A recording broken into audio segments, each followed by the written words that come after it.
दोस्तों गौतम गंभीर लगातार सवालों के घेरे में रहते हैं। मैं आपको बता दूं, एक बार उनसे पूछा गया था कि आपको रोनाल्डो पसंद है या मेसी। उन्होंने जवाब दिया कि मुझे मार्कस रैशफोर्ड पसंद है। सवाल के सामने दो ऑप्शंस थे, लेकिन उन्होंने ऑप्शंस चुना ही नहीं। वो अलग ऑप्शन पे चले गए जो कि आउट ऑफ सिलेबस था। ऐसा ही कुछ हुआ टेस्ट सीरीज में दोस्तों। तेंदुलकर एंडरसन ट्रॉफी सीरीज 2-2 की बराबरी हुई। रीजन था ओवल टेस्ट मैच, जिसमें सिराज ने बेहतरीन गेंदबाजी की और मैन ऑफ द मैच मिला। लेकिन प्लेयर ऑफ द सीरीज की जब बात आई तो उसमें यह हुआ कि दोनों टीम्स के खिलाड़ी को shared man of the series मिलेगी। और इस हिसाब से अगर देखा जाए तो दोनों कोचेस के सामने ऑप्शन रखा गया कि भाई आप अपोजिशन टीम के 3 खिलाड़ियों का हम आपको नाम दे रहे हैं और इसमें से आप किसी एक खिलाड़ी का नाम चुनिए। ऐसे में जब बेन स्टोक्स को 3 नाम दिया गया, शुभमन गिल, सिराज और जायसवाल का, तो उसमें से उन्होंने साफ तौर पे शुभमन गिल का नाम सुना, क्योंकि शुभमन गिल ने 700 से ज्यादा के रन बनाए थे।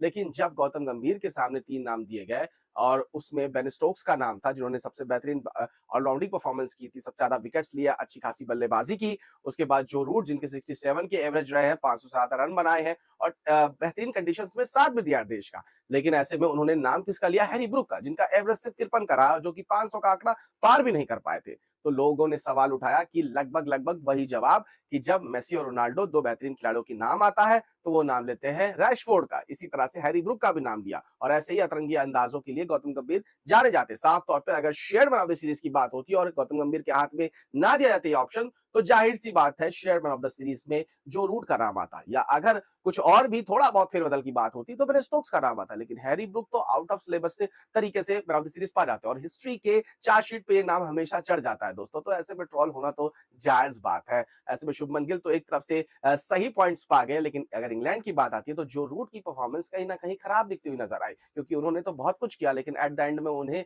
उन्हें वो मेडल नहीं मिला जो हैरी ब्रूक को एक मतलब आसानी से मिल गया। तो क्या लगता है दोस्तों कि गौतम गंभीर का ये अंदाज आपको बेहतर लगा? कमेंट करके जरूर बताइए, क्योंकि कहीं ना कहीं ये बायस्डपन और ये अतरंगी अंदाज कुछ खिलाड़ियों के करियर पे सवाल उठाता है और जाहिर सी बात है गौतम गंभीर की कोचिंग पे भी और उनके पॉइंट ऑफ व्यू पे भी।